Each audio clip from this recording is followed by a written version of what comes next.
Hello, everyone, and welcome into Senior Living Live. My name is Melissa. We are so glad you could join us today by watching online or listening via podcast. I am here today with Sara Kyle, the founder and principal of LE3 Solutions. We will see her and Kelly Strandberg team up for their webinar September 7th called Staying Active and Engaged as You Age.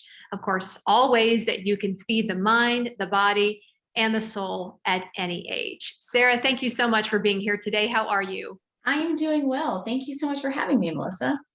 Absolutely. We are so thankful that we could tap into your knowledge here today. You are a self-proclaimed resident engagement geek. Tell us what that means exactly and a little bit about yourself and your company.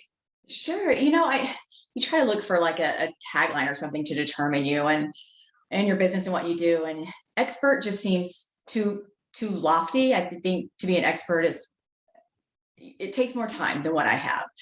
But I love all things engagement of just why people do what they do and are inspired to do something. And that level of engagement is so important because it propels so much of what we do in life. It's a catalyst when we're engaged. And it doesn't matter what age. You think about children starting school, going through life, and then even towards the end of life, engagement is key. So I just enjoy it. A little bit about the company. So LE3 Solutions stands for Life Elevated 3. And the 3 is body, mind, and community. The life elevated is simply that life is meant to be lived upright, and mobility is key in that. So I think I come into it from that mobility perspective. All of my background is in kinesiology, exercise science. Thought I was going to be a professor and soon learned that I wanted to work with older adults in the senior living setting. Been in the space about 13 years and had some cool opportunities with companies, and then just decided to take that experience and knowledge and try to go out and do a strategic consulting and advising. So that's a little bit about LE3 Solutions and that background. Yeah, and we're really glad that you did. You're able to help communities and seniors across the country.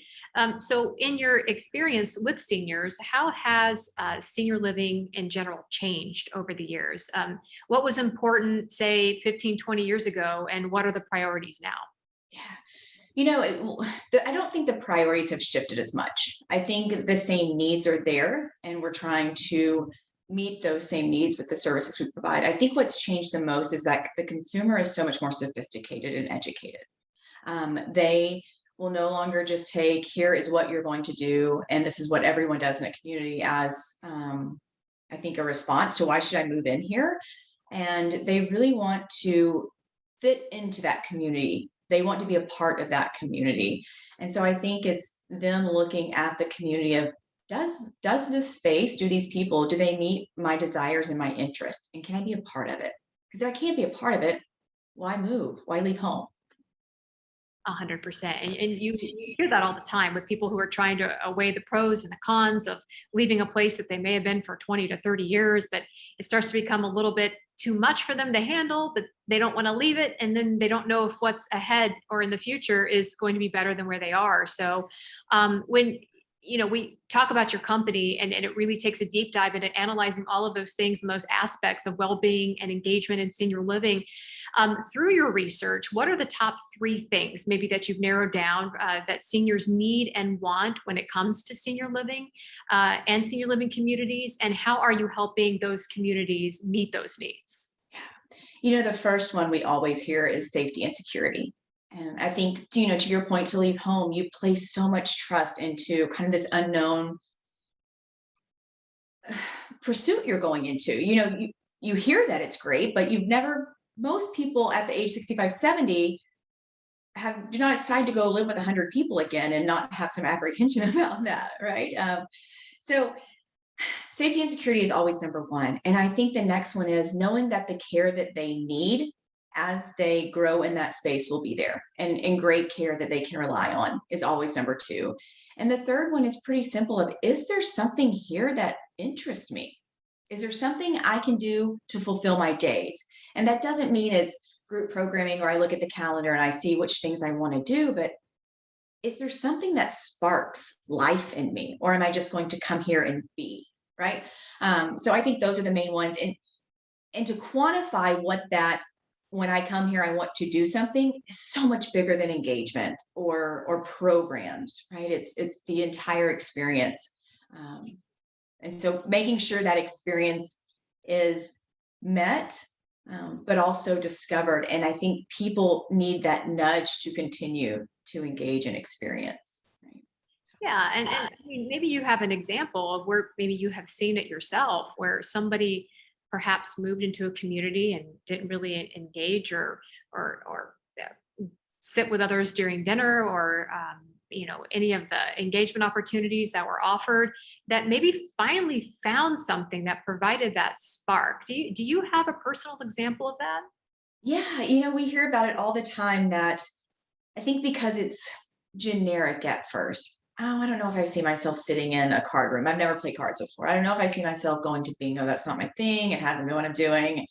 Um, and so there's this reluctance of I don't know if that's me. And what we find is sometimes when people branch out and just try something new, maybe because someone invited them or it was of interest that they show up and they realize, oh, this is really cool. It's not what I expected. And so I think that those opportunities, sometimes we have this notion that change is not great as we age, and older people don't like to change. I think that's the craziest thing ever. We all change all the time, and so to always infuse new opportunities, novel things, and then create a culture that says, just go try it. Right? You don't have to like it. You can even walk out, but just try it. Whether that, I think of an art studio. I'll give you an example, an art studio. Art studios are pretty common. And what we see is an easel and we see some paints, maybe a few different mediums of what those are. And that's kind of art. Art takes on so many more forms. And so when you think about pottery, clay, jewelry making, beading, and then when you leave the interpretation open, people are more inclined to kind of come experience it. Yeah, and I think at any age you can find out you may be pretty good at something that you never knew you would ever be good at, and can actually take pride in something that you're doing for the first time and realize that maybe that's a special talent that you are tapping into that you didn't know you had before. So that's an excellent example with art for sure.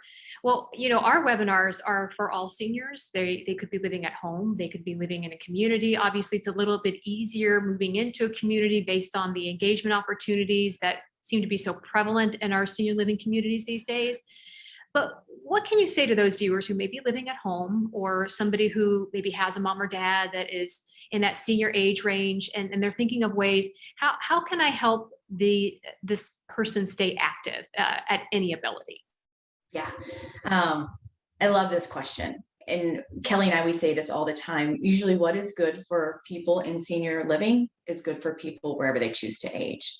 And the one thing I think defines the why, right? Why I want to wake up, why I want to do something is a goal and an aspiration. When you set a goal and an aspiration, there are movements and steps that are needed to propel you to that. And that can be as simple as my mom is 70. She lives at home alone. She could be more active, admittedly so. We were going on a ski trip, and she said, I have to be able to walk around the mountains in the altitude with my grandkids. So I need to get back swimming. Right. So I think there are different goals that you create, and it could even be volunteering, right? What's a cause? What is something that is so personal to you that will keep you engaged in the community? And the next thing is people, right? It's really hard to be motivated and engaged when you're alone. And it doesn't mean you can't do it living at home, but surround yourself with people that are chasing those same aspirations or goals. Yeah, and if you're a son or daughter and you're trying to find something for mom and dad, I mean, maybe you're that sort of nudge to get them to try something, like you said, that just to keep them engaged, something they maybe have never done before. But there is certainly a laundry list of things that can be done, and we'll touch more on that during your webinar. And also during that webinar, we want everybody to know that's a great opportunity to ask questions for you and Kelly, and you will be there, of course, to answer those after your presentation. So finally, can you tell us a little bit about how technology has helped keep seniors engaged, mind, body, spirit during the pandemic and maybe even beyond now? Yeah. I think technology the simplest form is a new level, a new layer of convenience that we haven't had before. And so you are able to do so much more with simple devices. And yes, it's connectivity into the community. It's the ease at which you can find something, right? I want to try this new activity. I want to learn about photography. I can then Google photography and I can go through an entire series of what I want to do, right? So just that instant, I think, information that you can assess that can kind of propel you into those aspirations. But the other part is, I think tech enables this whole new level of autonomy. And the example I will give you, especially in like a senior living setting or living at home setting, if I want to order a meal, right, without tech, I'm kind of confined to my pizza delivery guy of the past. But when I look at tech, I have everything at my fingertips at the mill at the time that I want it. I don't have to worry about someone setting up a space for me. And that's just one example, but I do think there's this empowerment that older people, when they start to use tech, they find that they're not reliant upon other people as they may have been before. Yeah, and that can be freeing for certain Yes. individuals for sure. Just to kind of sort of keep that belief that I'm in control. I'm still in Yes. control, and that's huge for our seniors for sure. We hear it all the time. Now, if someone is watching or they are listening via podcast and they want to contact you, how can they go about doing this? Sure. So our website is www.le3solutions.com. And we try to put everything out there. And again, we have different companies, solutions we work with that do things in the home that provide products or content, not trying to sell you, but just resources, right? We want to be a resource to family. Even about building community outside of a four-wall structure, you can still do that. So feel free, go check out the website and follow us, please. Yeah, love that. And this, of course, is just a sneak peek of what you, our viewers, will get to see September 7th. Staying active and engaged as you age. The webinar is scheduled for noon Eastern time. Sara, we look forward to seeing you and Kelly then, and we thank you so much for giving us this sneak peek today. Thank you. My pleasure. Thank you. Now, if you would like to RSVP for this webinar, you can head over to www.seniorlivinglive.com. You can click on the link for this webinar to join. And while you're there, feel free to check out the rest of our video content all about senior living. It's available 24 hours a day, 7 days a week. We hope you have a great day, everybody. See you soon. Bye.